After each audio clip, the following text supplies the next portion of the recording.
ये यज्ञ करके अधिराज पद प्राप्त किया। राजसूय यज्ञ वही कर सकता है जो अखंड भूमंडल का विजय कर, तब वो सम्राट पद प्राप्त करता है।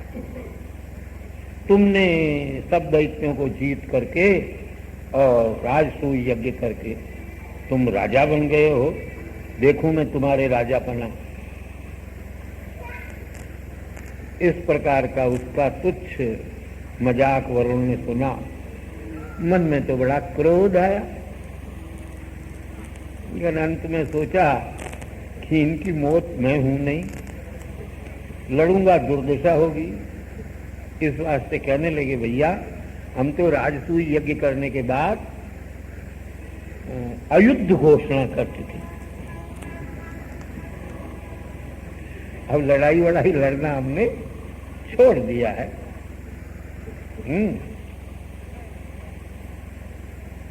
हाँ, तुम लड़ना ही अगर चाहते हो तो तुम्हारी इन भुजाओं की खुजली मिटाने वाला दुनिया में अभी विद्यमान है।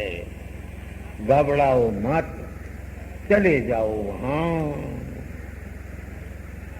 अंत में तुम्हारी यह दुर्दशा होगी, तुम नहीं तुम्हारे जैसे जितने बलवान वहां उस अनादि अनंत परम तत्व भगवान के सामने गए, अंत में हार करके चरणों में गिर करके प्रणाम करना पड़ा।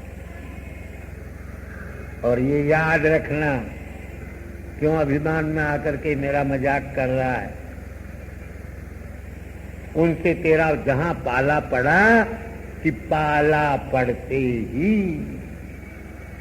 अपने प्राणों को गंवाकर तू पृथ्वी पर गिर जाएगा और कुत्ते तुझको नोच नोच करके खाएंगे।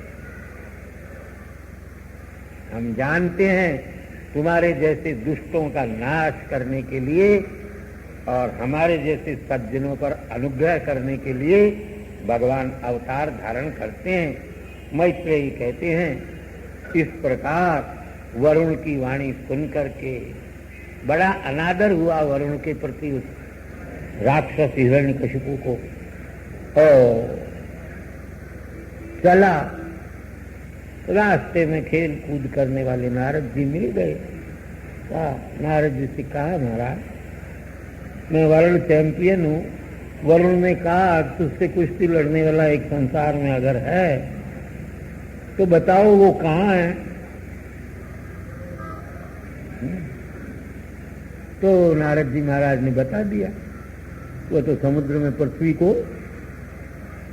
समुद्र से पृथ्वी को निकालने के लिए वराह अवतार धारण करके गए हैं। लिंक बनता है कथा का। बस पता चल गया नारद से कि हमारा हरीश रसातल में चला गया तुरंत दानव। और जाकर के देखा, जल में से भगवान अपनी दंष्ट्रा पर पृथ्वी को ऊपर उठा रहे।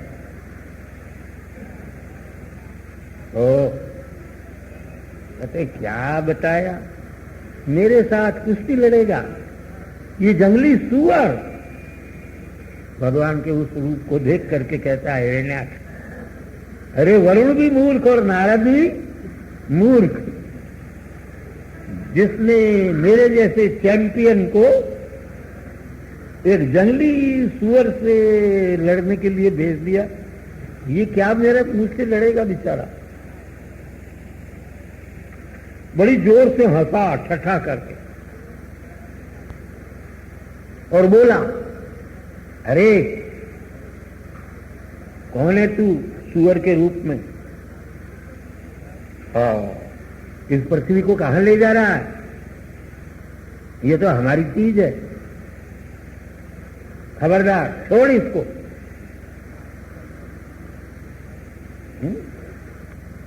मेरे रहते हुए, मेरे देखते हुए तू कभी इसको उठा करके ले जा सकता है? मेरे सामने खड़े होने की भी तेरी हिम्मत नहीं है।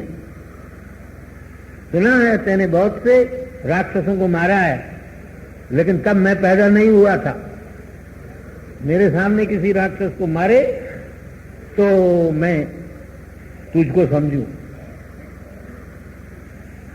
आज मैं उन सब राक्षसों को तुझे मार करके और तेरे खून से तर्पण करके तृप्त करूंगा और उनके संबंधी बंधु बांधवों के शोकों को मिटाऊंगा।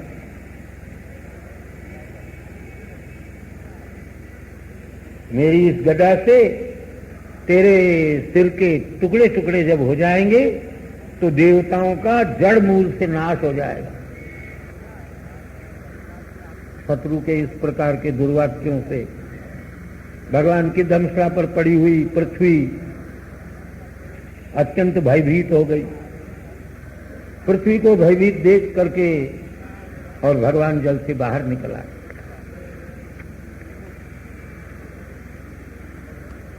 ये कलयुग है। एक बाबा जी एक पंथ नया चलाया जो भगवान के इस अवतार के ऊपर शंका करते हुए अपने पोथे में लिखते हैं, ये कैसी चंडू खाने की गप्पें पुराणों में लिखी है, भागवत इत्यादि में। पृथ्वी तो जल में थी, तो जल में से पृथ्वी को एक सूअर ने उठा लिया अपनी दाढ़ पर और उठा करके ला करके रखा।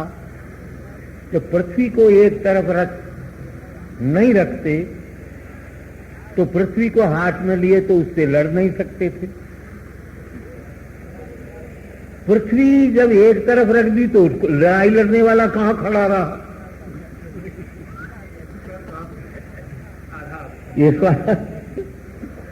ये स्वामी दयानंद ने सनातन धर्मियों के अवतारों की मजाक बनाते हुए सत्यार्थ प्रकाश में इस बात ऐसी बातें लिखी है। 11वें समोल्लास हमारे पास इसका उत्तर है। क्यों? उन्होंने दर्शन शास्त्र नहीं पढ़ा था और वेद के इस अंश को क्या मूल वेद की ही 1127 संहिताओं को फूटी आंख से भी नहीं देखा था। कहीं अगर उनको स भगवा कस्मिन् प्रतिष्ठितः रे महिन्नी, अरे जिसके आधार पर पृथ्वी खड़ी है उसको आधार खोजने की जरूरत,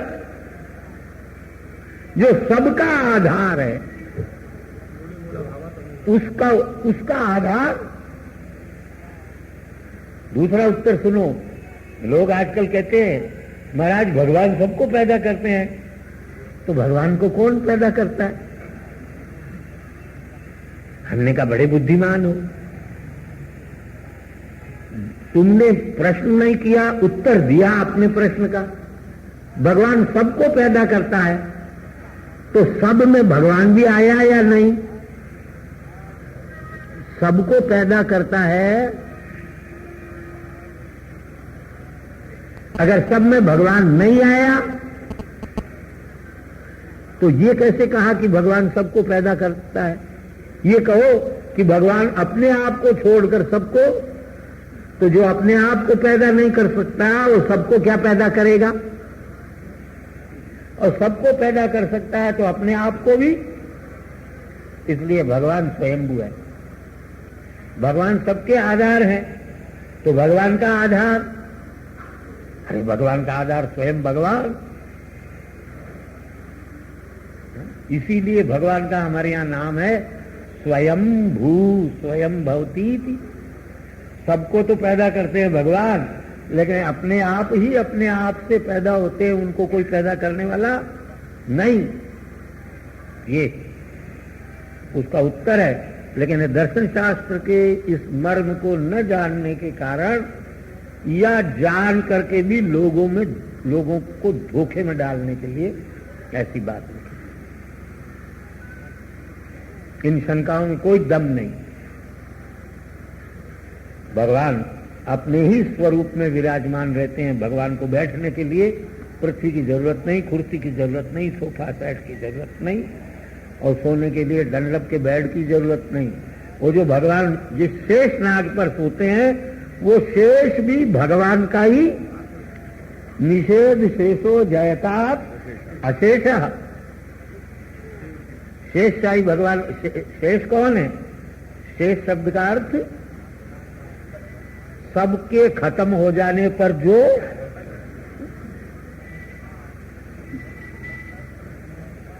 शेष पूरा भाग देने पर नीचे जो बच जाए उसको शेष कहते हैं।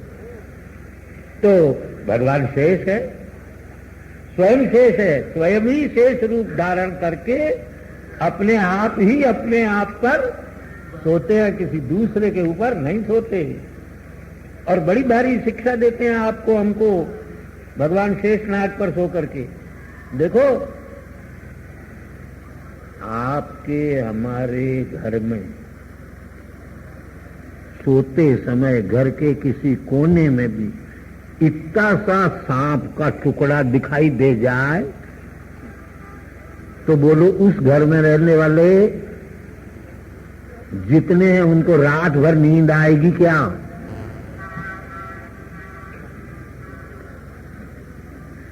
भगवान कहते हैं, अरे प्राणी, ये संसार रूपी महाभयंकर सर्प के मुख में तो तू पड़ा है, इससे भयभीत होने से तुझे नींद कहां आएगी? तुझे नींद ही लेना हो तो ऐसा एक संसार रूपी सर्प नहीं, मेरी तरह 1000 फणों वाले सर्प के ऊपर भी 6 महीने तक निश्चिंत होकर के सो। डनलप के बेड से भी ज्यादा कोमल है, दुग्ध फेन समान। देखो, सर्प का जो फणा होती है ना, और सर्प के जो ऊपर का हिस्सा होता है वो तो होता है कठोर, और नीचे का हिस्सा इतना कोमल होता है जितना कोमल संसार में आपके है?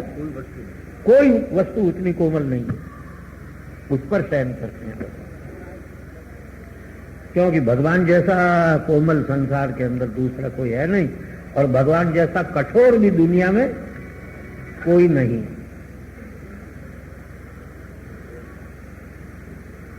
अच्छा,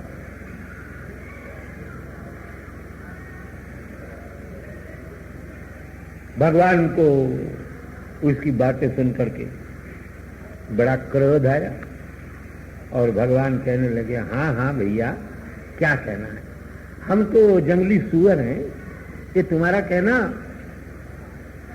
16 आना सच है, इसमें कोई, लेकिन ये याद रखो, हम जंगली सुअर हैं, लेकिन सुअर का दुश्मन होता है शिकारी कुत्ता। हम जंगली सुअर हैं, तुम्हारे जैसे शिकारी कुत्तों को खोजते फिरते हैं।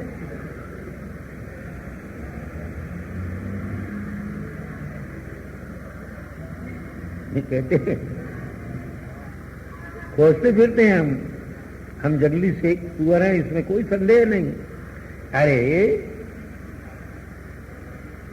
पापी, तुझे पता नहीं है, मौत ने तेरे गले में फंदा डाल दिया है, तू चाहे जितनी डींग हाथ, लेकिन हमको डरा सकता नहीं है। और क्या यही उत्तर है? और आपके नेताओं में और आपकी नपुंसक सरकार में ये उत्तर देने का सामर्थ्य नहीं है, इसलिए उसके सामने कुछ सी चपट मचाने वाले ये स्पष्ट पत्रों में धमकी देते हैं, अरे हिंदुस्तानी कुत्तों, तुम हमारे यहां से निकल जाओ, नहीं तो गाजर मूली की तरह। अगर कोई सच्ची सरकार हो तो अपनी फौज को उस बॉर्डर पर ले जा करके और कहे कि हाँ ठीक है, हम तो हैं कुत्ते हैं, लेकिन तुम गांव के कुत्ते हो। कुत्ते दो प्रकार के होते हैं, एक जंगली कुत्ते होते हैं और गांव के कुत्तों को कहते हैं, कुत्ते का एक दूसरा नाम है, कुत्ते का संस्कृत में एक दूसरा नाम है, गांव का शेर, गांव का ग्राम सिंह। सैलानी को एक बार कह दिया तो बड़ा प्रसन्न हुआ। सैलानी उसको कह दिया, गणेश का हाथ सिंह तो है कब ग्राम सिंह। तुम्हारे जैसे गांव में शेर बनकर घूमने वाले गांव शेरों को हम खोजते फिरते हैं। मौत का फंदा तेरे गले में पड़ चुका है, इस वास्ते तू चाहे जितनी दीन हाथ, हमारे ऊपर उसका कोई असर पड़ने वाला नहीं है।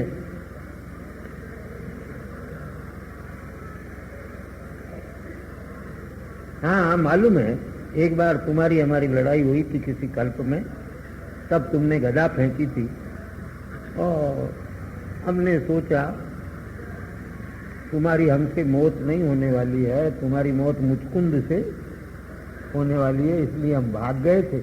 रणछोड़ हमारा नाम पड़ गया था।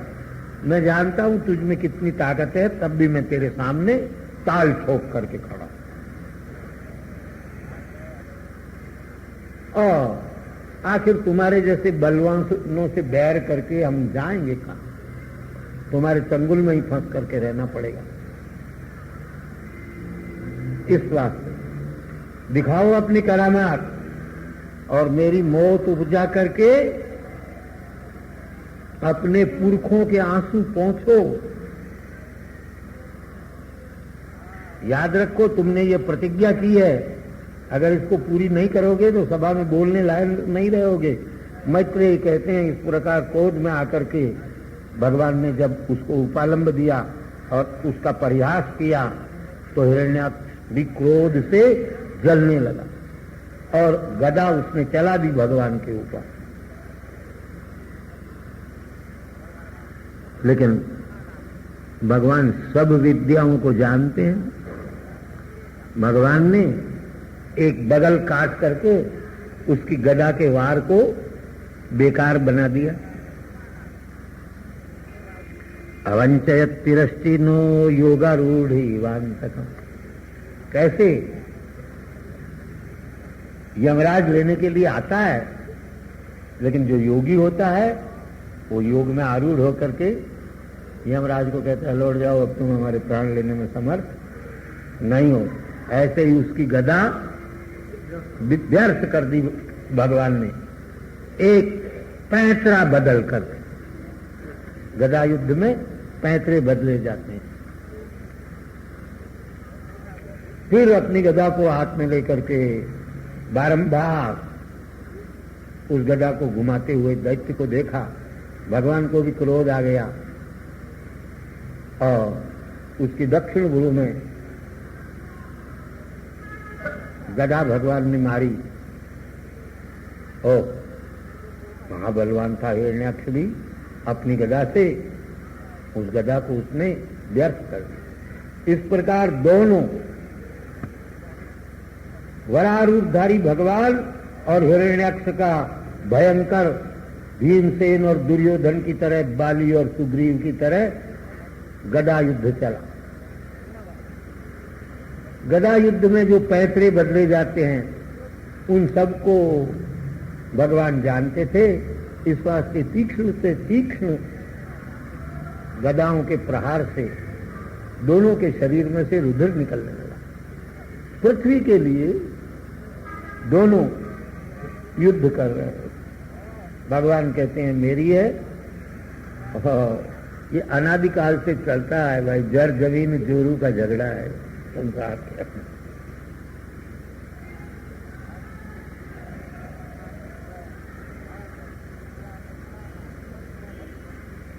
रुधिर की धाराएं बहने लगी।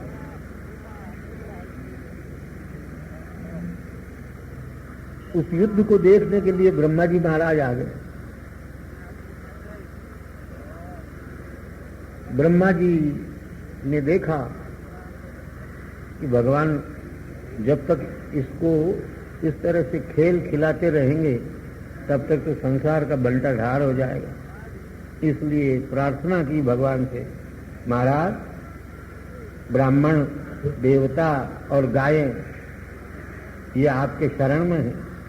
उनका अपराध करने वाला, उनको भय देने वाला, उनके प्राण लेने वाला ये दुष्ट, इसने मुझसे वर प्राप्त करके अपने समान योद्धा को खोजते हुए सारे संसार में विचरण किया। आप इसको खेल मत खिलाओ। ये संध्या समय है, संध्या समय में राक्षस अधिक बलवान हो जाते हैं। ये जब तक अधिक बलवान न हो तभी तक आप कृपा करके इसे ठिकाने लगाओ।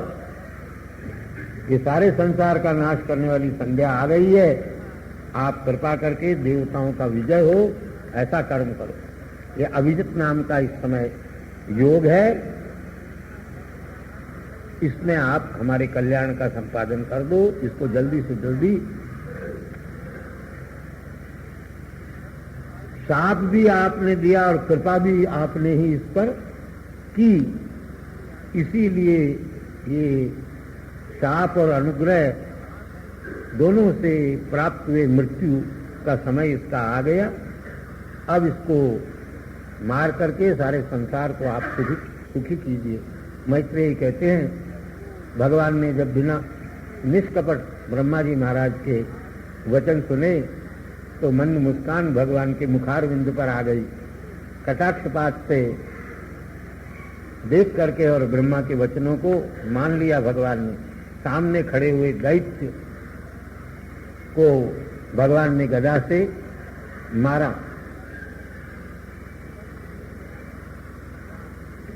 दैत्य ने भी अपनी गदा भगवान की गदा के सामने चलाई। दैत्य की गदा के प्रहार से भगवान के हाथ में से छूट चली हुई जो गदा थी तो नीचे गिर पड़ी। हाहाकार संसार के अंदर हो गया। तब भगवान ने अपने सुदर्शन चक्र का स्मरण किया। देवता लोग स्वस्ति स्वस्ति इस प्रकार की वाणी उच्चारण करने लगे।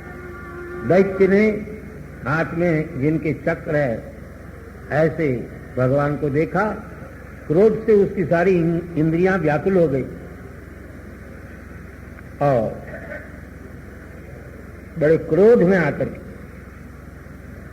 लाल पीली आंखें करके भगवान की ओर उसने क्रूर दृष्टि से देखा और ले मरा मरा मरा ऐसा कह करके अपनी गदा भगवान के ऊपर चलाई।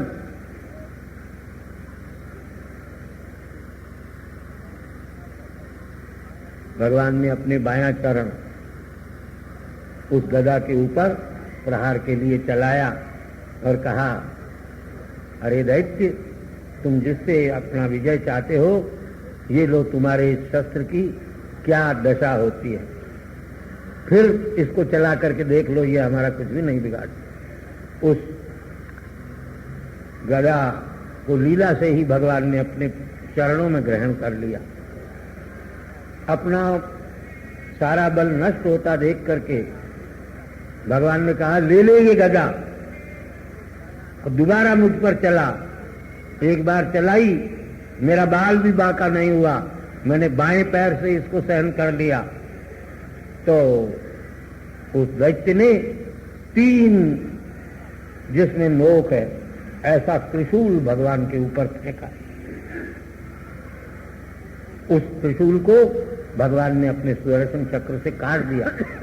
फिर वह दैत्य क्रोध में आकर के और मुक्का बांध करके भगवान के वक्षस्थल में प्रहार करके और आकाश में अंतर ध्यान हो गया। भगवान उसके मुक्के के प्रहार से जरा से भी कंपित नहीं हुए।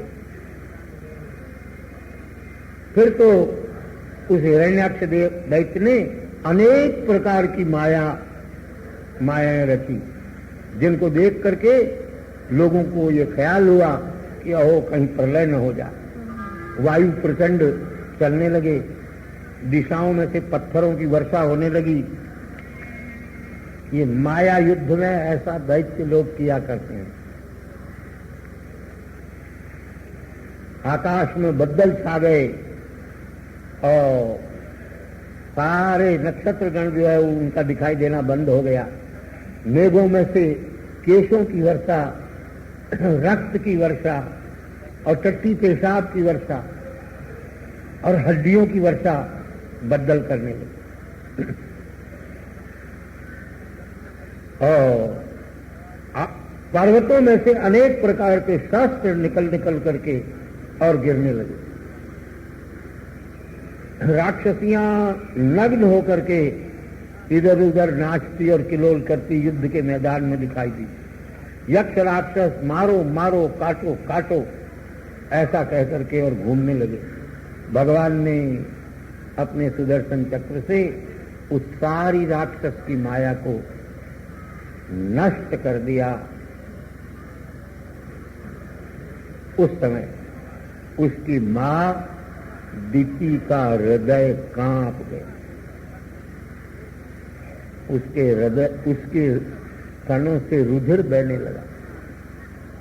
दैत्यराज ने जब अपनी संपूर्ण मायाओं को नष्ट हो गई ऐसा जाना तो भगवान के पास जाकर के भगवान के मुख के मारने लगा। फिर तो भगवान ने भी एक जोर से मुक्का तान करके उसकी कनपटी पर मारा। उसके प्रहार से उस राक्षस का संपूर्ण शरीर कांप गया। आंखें बाहर निकल आई, हाथ भी शरीर में से बाहर निकल करके गिर पड़े, पैर अलग गिर पड़े, सिर अलग गिर पड़ा और बाल भी सिर में से गायब हो गए और वो नीचे गिर पड़ा। ब्रह्मादि देवता भगवान का बहुत स्तवन करने लगे, प्रशंसा करने लगे। अहो, ये बड़ा बड़भागी है, दैत्य होने पर भी जो इसने भगवान के हस्तारविंद से मृत्यु को साक्षात हस्त से, निरावरण हस्त से मृत्यु को प्राप्त किया। इसके भाग्य का क्या वर्णन करें। ऐसी मौत किसको आ सकती है। योगी लोग भी ऐसी मौत के द्वारा शरीर त्यागना चाहते हैं। शाप के कारण राक्षस बन गया था, फिर 3 जन्म में वही हमने कहा। अब आगे जाकर के कुंभकर्ण बनेगा, फिर दंतवक्र बनेगा, तब कहीं जाकर के भगवान श्री कृष्ण के हाथ से मर करके उत्तम लोकों को प्राप्त करेगा।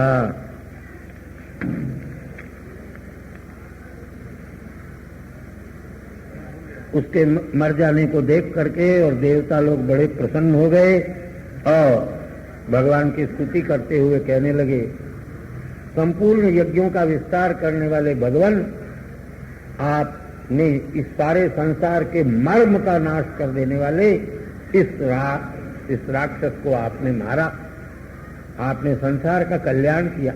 मैत्रेयी कहते हैं इस प्रकार आदिवराह ने असह्य विक्रम वाले हिरण्याक्ष को मार दिया। मार देने के बाद भगवान अंतर्धान को प्राप्त हो गए।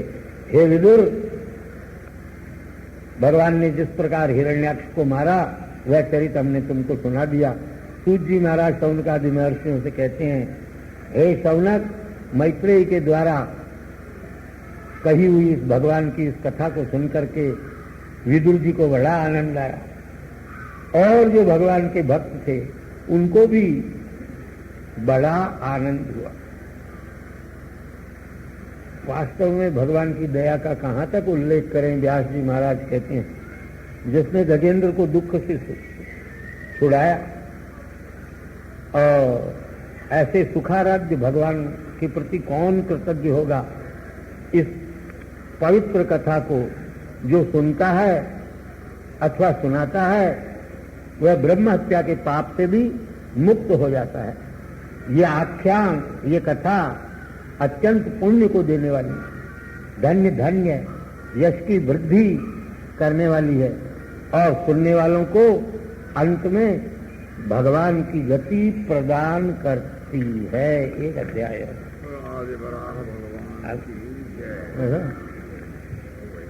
अच्युतं केशवं रामनारायणं वासुदेवं हरिं श्रीधरं माधवं गोपिकावल्लभं जानकीनायकं रामचन्द्रं भजे। अच्युतं केशवं रामनारायणं कृष्णदामोदरं वासुदेवं हरिं।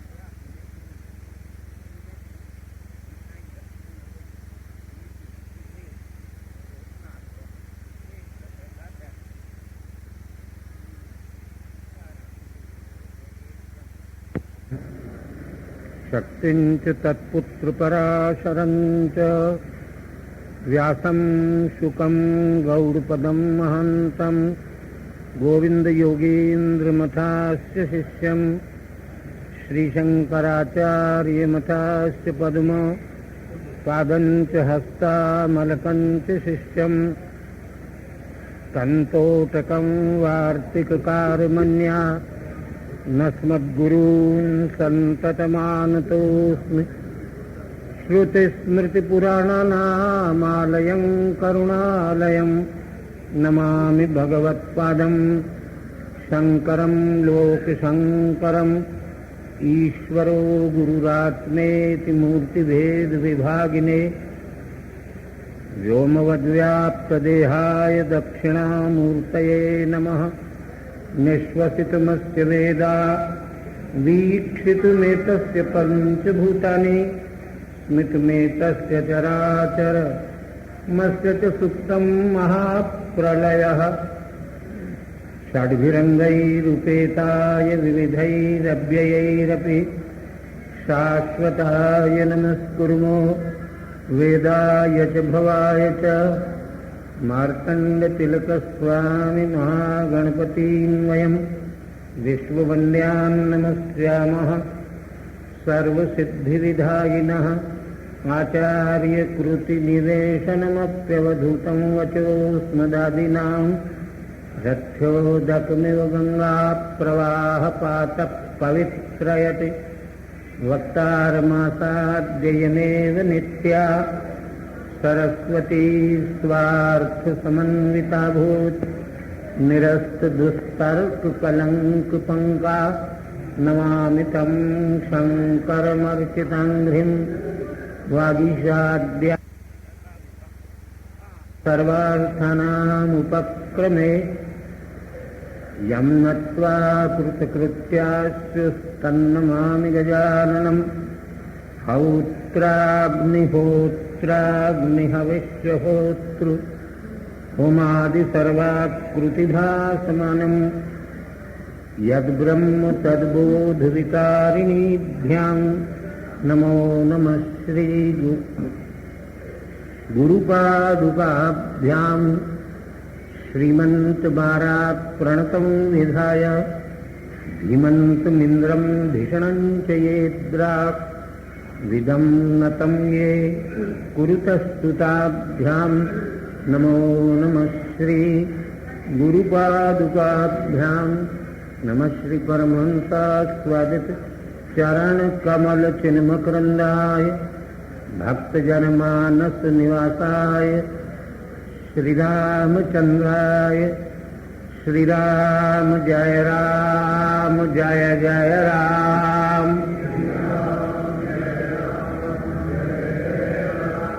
श्रीराम जय राम जय जय राम। श्रीराम जय राम जय जय राम। श्रीराम जय राम जय जय राम। श्रीराम जय राम जय जय राम।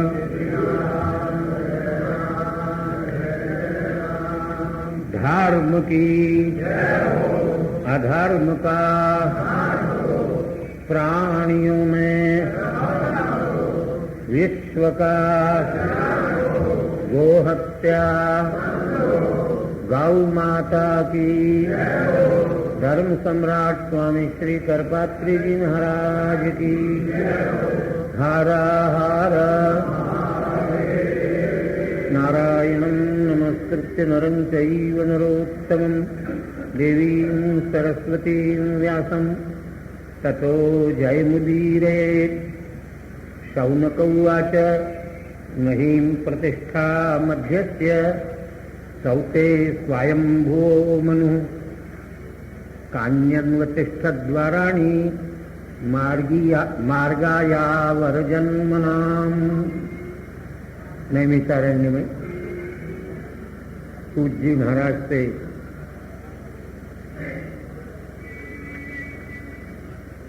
अस्सी हजार महर्षियों के प्रतिनिधि शौनक जी महाराज पूछते हैं, कुलपति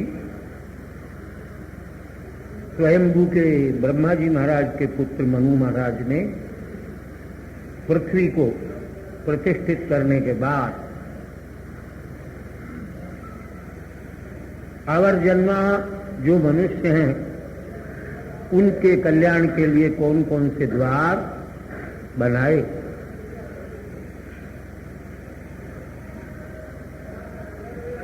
और इतनी कथा सुनने के बाद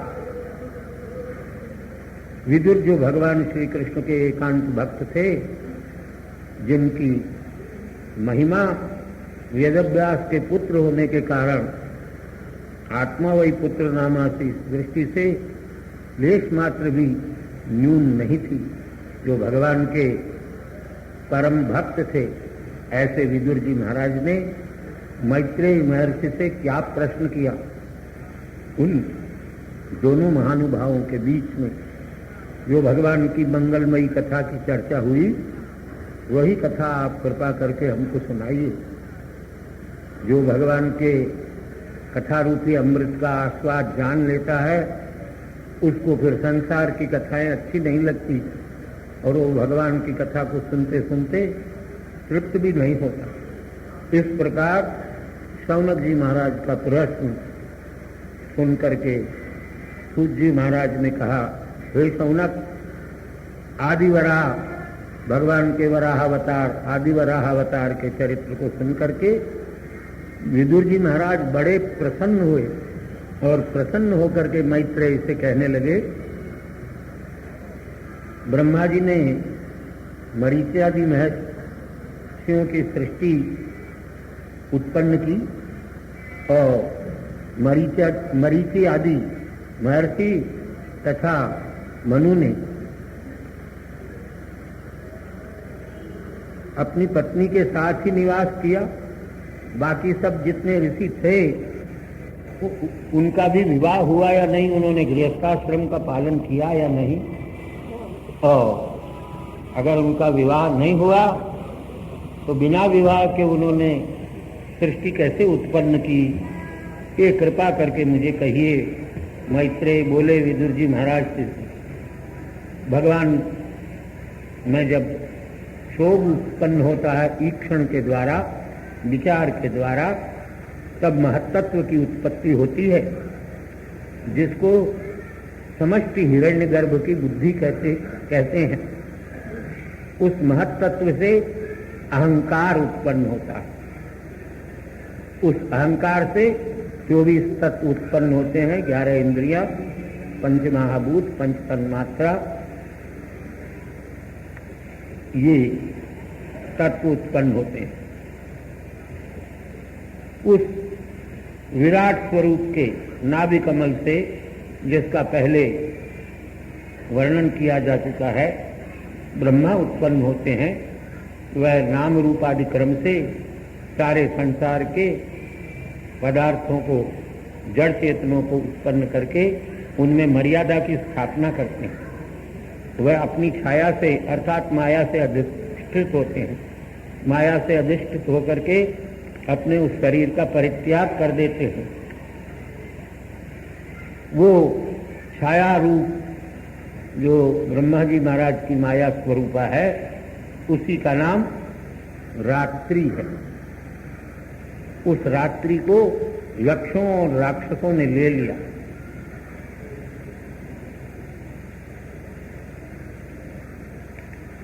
उसमें जो यक्ष और राक्षस उत्पन्न हुए वो क्षुधा और तृषा से व्याकुल होकर के उन्होंने कहा, और तो कुछ खाने की सामग्री नहीं है सृष्टि के प्रारंभ में, इस ब्रह्मा को ही खा जाओ, उसकी रक्षा मत करो। ब्रह्मा उन यक्षों और राक्षसों की बात को सुनकर के भयभीत होकर के और उनसे कहा, भाई तुम यक्ष और राक्षस हो, मेरी प्रजा हो, इस वास्ते मुझे ही खाने के लिए क्यों दौड़ते हो? हाँ, कलयुग में ऐसा समय आएगा जब पुत्र पुत्रियां माता पिता को ही खाने के लिए दौड़ेंगे। उनमें ब्रह्मा जी महाराज का वाक्य सुनकर के जिन्होंने कहा रक्षा करो रक्षता, उन लोगों का नाम हो गया राक्षस, और जिन लोगों ने कहा रक्षा मत करो खा जाओ यक्षध्वम, उनका नाम हो गया यक्ष। इस प्रकार राक्षसों और यक्षों की उत्पत्ति हुई। अपनी कांति मात्र से ब्रह्मा जी ने देवताओं को उत्पन्न किया। वो जिस कांति से उत्पन्न किया, जिस तेज से, जिस ज्योति से उत्पन्न किया, उत्पन्न करके त्याग दिया, त्याग देने के कारण वही दिन हुआ। उस दिन को देवताओं ने, ब्रह्मा जी महाराज की छाया से रात्रि हुई और ब्रह्मा जी महाराज के ज्योति से, तेज से दिन हुआ। उस दिन को देवता लोगों ने ग्रहण कर लिया। इसीलिए देवताओं के जितने कार्य होते हैं वो दिन में होते हैं। फिर ब्रह्मा ने अपने जघन से असुरों को उत्पन्न किया।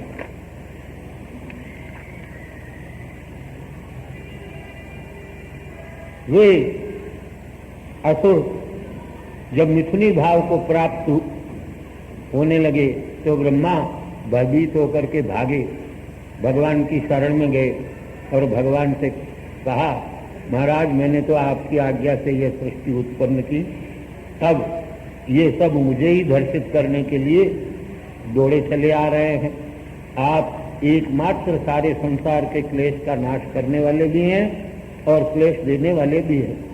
ऐसा ब्रह्मा जी का वचन सुन करके और ब्रह्मा जी से भगवान ने कहा, तुम इस शरीर को त्याग दो। ब्रह्मा ने उस शरीर को भी त्याग दिया। वही सायंकाल की संध्या हुई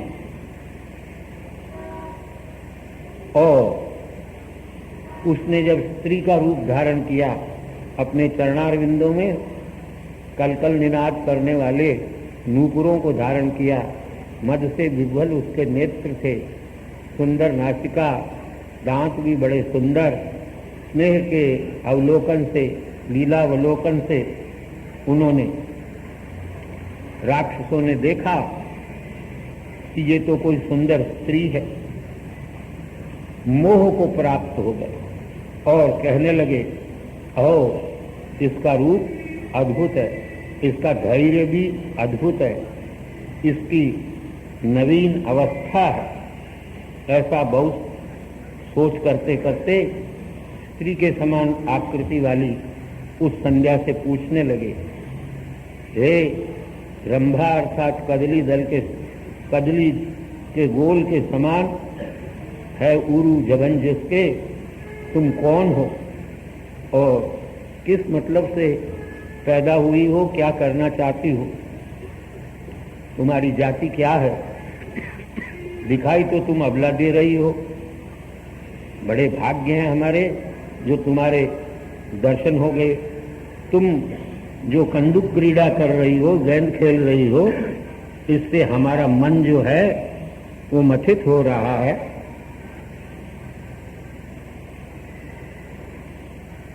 तुम्हारे चरण एक जगह टिकते नहीं, इधर उधर गेंद को फेंकती हुई तुम भ्रमण कर रही हो। क्या तुम्हारी इस अत्यंत कृष्ण दुर्बल कटी को श्रम नहीं होता? इस प्रकार मूर्ख लोग जो असुर थे, राक्षसी भाव वाले थे, आसुरी भाव वाले थे, उन्होंने सायं संध्या को ही स्त्री समझ करके और ग्रहण कर लिया।